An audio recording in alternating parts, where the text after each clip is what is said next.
All right, so hear me out. The Holley Terminator X is horrible, absolutely horrible for some people out there. And the reason for that is because this thing gives you so much data. You can literally see, oh, my car is running at 182 degrees. It normally runs at 179. Something's gotta be wrong. You know, or, oh, I usually, you know, it's spiked off of 12.5 AFR down up to 12.8. Something's gotta be wrong with the tune. Whereas back in the day, you know, it's like these cars never came with a tune. They did, it was just in the computer. Nobody ever mentioned maybe something's wrong with my tune. Whenever they had problems with the car, they would just look at, okay, the car's doing X, Y, and Z, let me see what's wrong with it. Even this car right here, I could take a Holley carburetor or whatever carburetor, throw it on this car with a vacuum advanced distributor, and not one person would say anything about the tune. It could be running pig rich, dead lean on that carburetor. It could be running too low a timing, too high of timing, maybe too much advance, not enough advance, whatever it is, depending on what springs are in a distributor.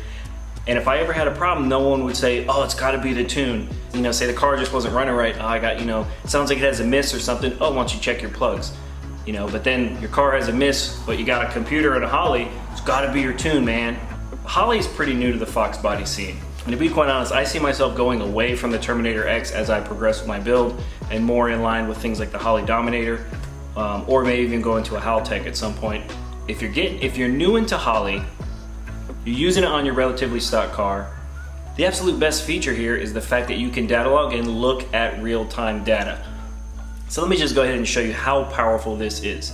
So if you didn't catch it, last video about the Foxbody, we took the car to the dyno. It didn't work out the way we wanted it to. It took a lot of pressure on top of the dome for this car to make 12 pounds of boost, which I don't even think it might not even made it. And then at the same time, it only made 501 horsepower, which is what I made on gas. And so that the whole time I was thinking something is gotta be wrong. And I knew it wasn't the tune because we were making adjustments within the tune while it was on the dyno giving us real-time data. So, got the car home, long story short, found out that it had a burnt plug wire plus a dead plug. So, changed all the plugs, fixed that wire. This thing ripped down the road better than it ever has before. But so let's dive into some of this data really quick and I'll show you what I'm talking about. Really fast, I already have a data log opened from the other day. This was from on the dyno, okay? So let's start at the beginning of the run. Got the car kind of running up close to 3,000 RPM. Then I stomped into it, 3,300, which is right around where this converter flashes.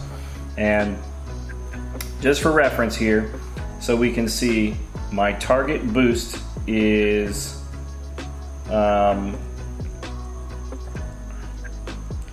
target boost, I ramped it in, so I'll start from here. Target boost, 11 pounds. That's what I put on top of the dome. So my boost controller is trying to get 11 pounds on top of the dome.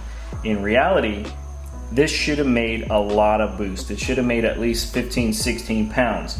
But for some reason, it didn't make that. So let's go through. If you can see right here, here's our boost. This is basically what the map is reading, okay? Target boost is boost that the sensor on the top of the dome is looking for. So this 11, when it comes to actual boost up here, should really equal probably 15, 16 because wastegate is only, what, 3.5. And it's not always just 11 on top equals 14 or 15 or whatever. There's usually a little bit of play. So as you can see, as I go through the run, watch this boost pressure number as we come through, right? The dome sensor starts to get its 11 pounds, right? It jumped us up to 15, but then it pulls us back and we really only see 13 pounds. So realistically here, we're down a little bit of boost. So if you can see, I mean, it spikes up, but then the controller has to basically catch it, and it brings us all the way out through basically 13 pounds, 13.2 by the time we get to 55-ish 100 RPM. Also, if you look up here, you can see how much it starts to break up. You see how the RPM kind of starts to get wavy. So we're basically going up and down in RPM, little spike here.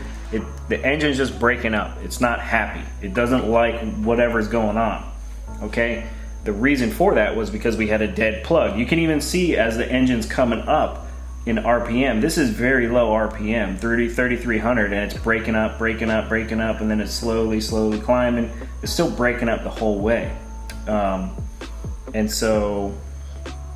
if you look at our timing, the timing stays, it's pretty much what it's commanding. Smooth, it spikes here because of the spike up to 15, but then as the boost levels off, and I'm sure I could probably tune this out with, you know, maybe a PID adjustment or something, but for now, I'm not worried about that. But so this is what this Holley is perfect for. I can look at this data, I can clearly see, all right, something's going on. Let me go ahead and look at the engine and see what I can find. So this was our last pull for the day. I got the car back on the trailer, took the car back to the house, let it cool down, and then started diving into it. All right, so now I'm gonna open a data log from yesterday after I fixed the car. And I have to make it.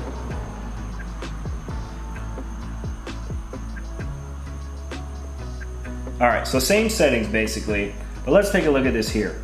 Look at how smooth this RPM line is now. Granted, this is a shorter pull, but look at how smooth it is. Look at there's no jagged edges. It's very smooth on up. This is where I had to pedal it, and then it came back down, and then smooth on up again. So let's take a look at our target boost here, right? I'm only targeting, I put 6 on top of the dome, right? 6 pounds on top of the dome right there. My solenoid starts reacting, boost starts, it starts venting.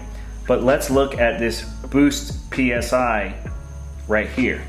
2, 6, 7, 8, 9, 10, 11 pounds. Something going on, hold on. All right, 6, 8, 11 pounds. It made 11 pounds of boost when I put 6 on top of the dome. And let's look how quickly it made it. We started this run at 27.26 seconds, and we got to 11 pounds in less than a second, 0.7 seconds, with 6 pounds on the dome. Whereas on our other data log, you guys saw how jagged it was. It was not even close to looking like this. Let me see if I can pull the wastegate data log from 31st.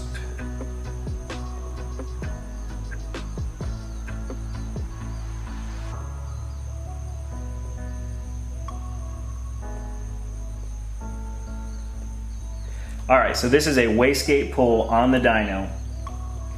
And again, look at this RPM. Misfiring, sputtering the whole way up. We made, let's see, targeting 0. I just want wastegate. And we made 2, 3, 3, 3, barely 3. Now we're down to 2, 2, 8. And then at the end it starts to spike up. But you can see how much this engine is breaking up as we get up towards 6,000 RPM. What did I let out? I let out at 5,800. But as you can see, I mean, it's very jagged, not straight at all. Boost only gets up to 3, 3.5, 2.5. There's clearly something going on here.